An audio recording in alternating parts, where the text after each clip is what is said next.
Hey guys, in this video I'm going to show you how to connect Facebook lead ads to N8N. If you find this video helpful, please consider to like this video and subscribe to my channel.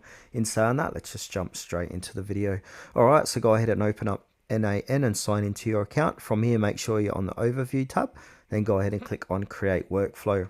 From here, we can give this workflow a new name. So I'm just going to call this Facebook lead ads for this demonstration, and then from here we need to go ahead and click on add first step. From here where it says search nodes, we want to type in Facebook lead ads trigger. So here it is here, so click onto that. Now a new little pop-up window should appear with, then under webhook URLs it says credential to connect with, so click on to that and then click on create new credential. Alright, from here we need to put in the client ID and client secret, then go ahead and click save.